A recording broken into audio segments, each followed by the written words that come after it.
how much would you pay on a hot, sweaty night to even just put the fan on?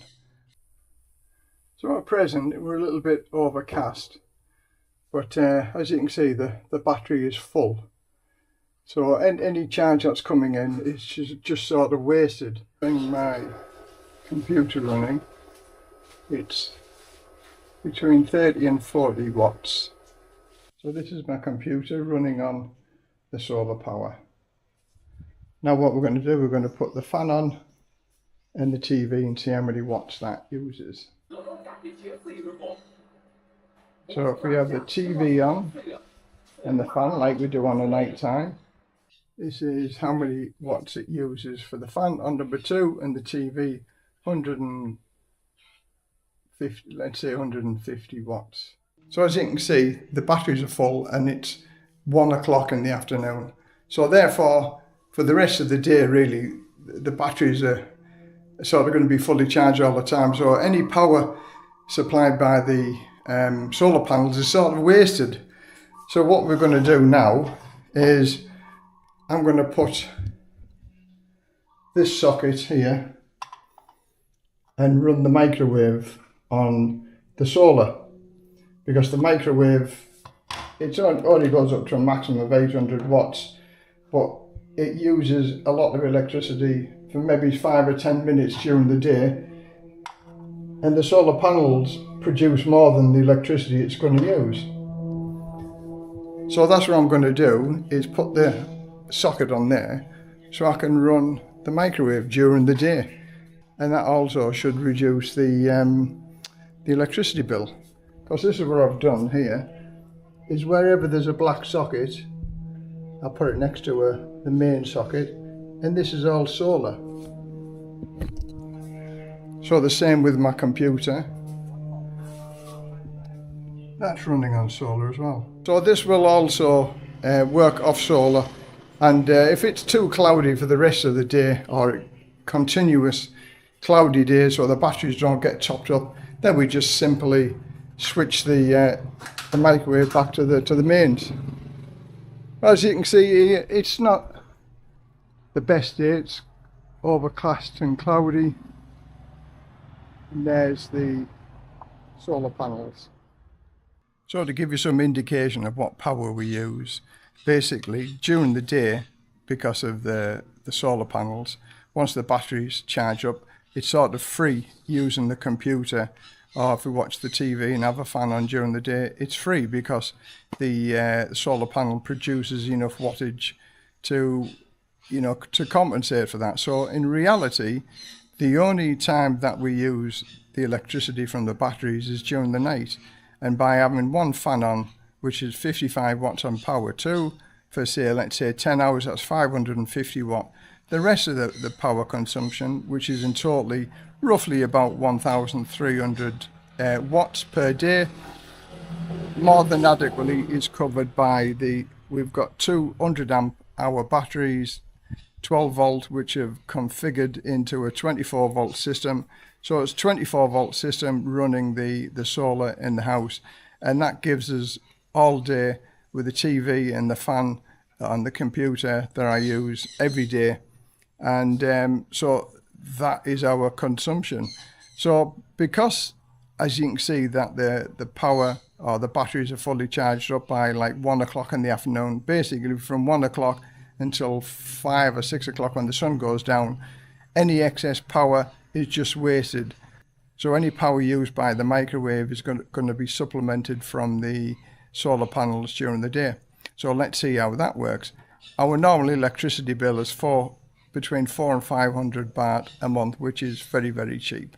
So I'm going to show you my 3 solar powers. I've got 3 different types of solar coming into my house, and I'm going to briefly explain a little bit about them all. So this is a 24 volt system, and I've just been doing the wiring now and sort of getting that complete, and I'm going to go through the wiring before we even get it all connected up. Firstly, we've got 2 LiFePort batteries, 100 amp, 12.8 volt each, wired up so it's a 24 volt configuration. So there's the info on the battery. So what this does is 24 volt, because this 4.5 kilowatt inverter is a 24 volt system. So basically connect them together. So two 12 volts make a 24 volt.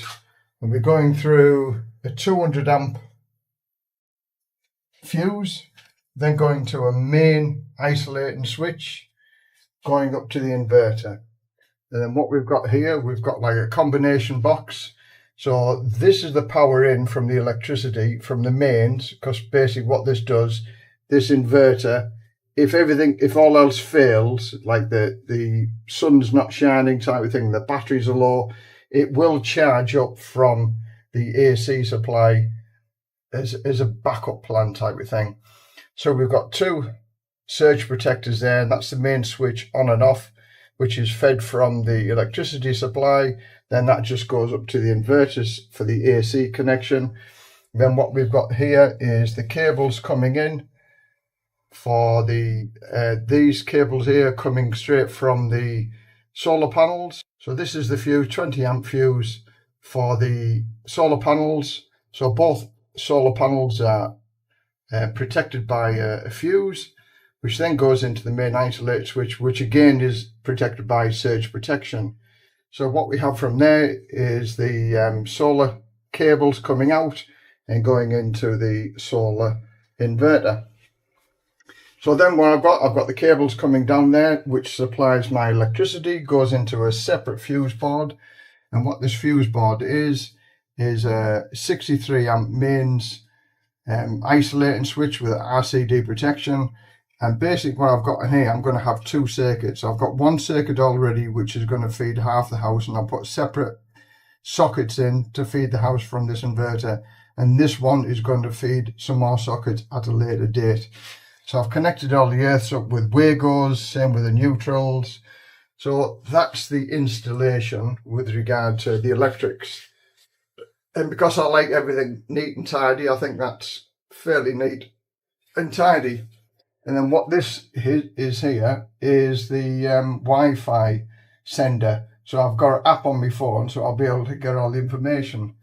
So as yet, I still need to power up the solar panels. I've got the cables running outside now, and we're all ready to connect up the solar panels. So that's it complete with all the lids and covers on. And as I say, I do like everything to be sort of neat and tidy with my electrics, and I'm quite happy with that. So next thing is connecting it up to the solar panels.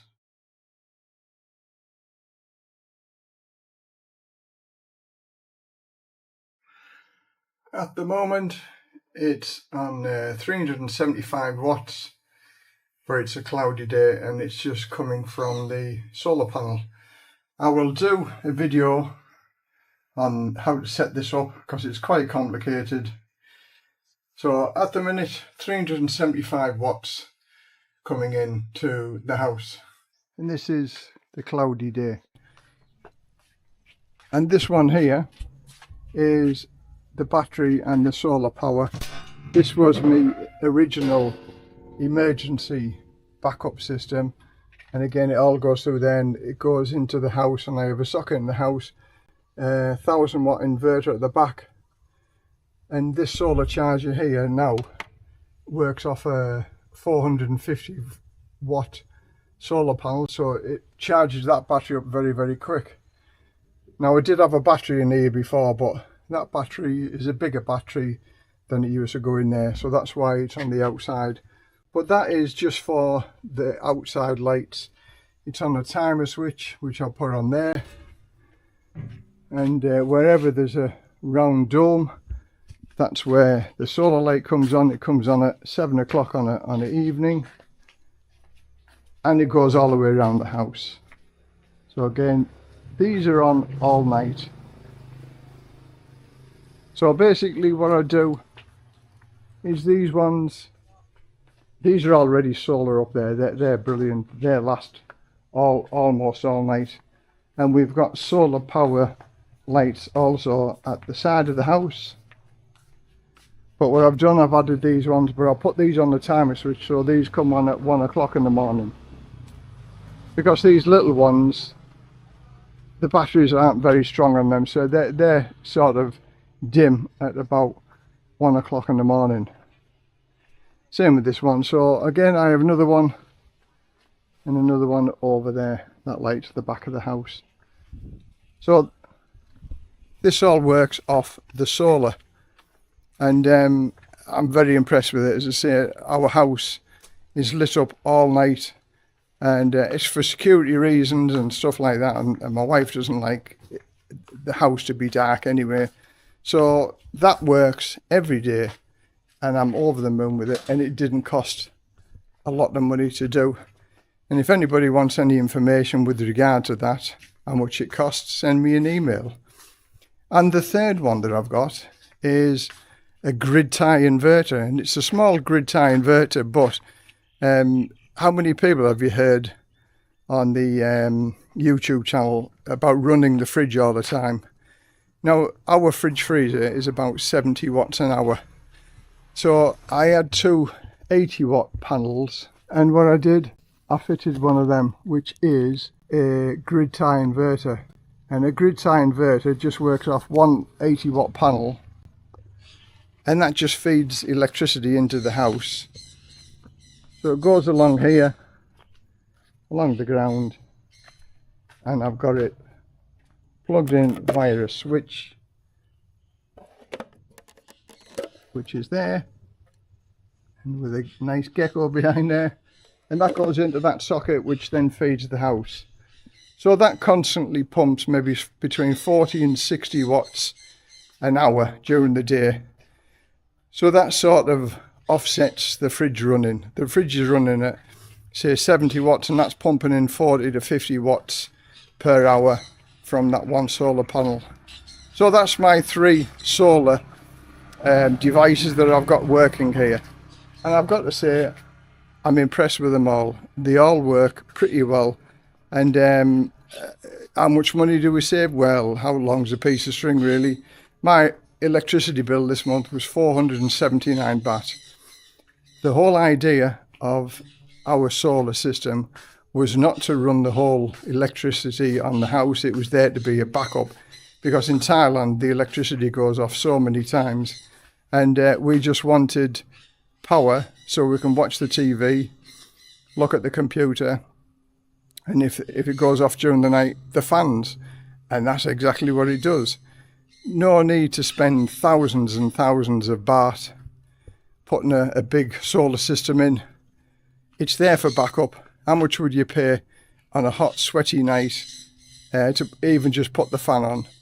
That was the whole idea of installing our solar system, and it works pretty well, and I'm very, very impressed with it and over the moon with it. So thanks for watching. Give it a thumbs up if you like it. If you don't like it, give it a thumbs down. Please leave your comments down below. Until the next time, bye for now.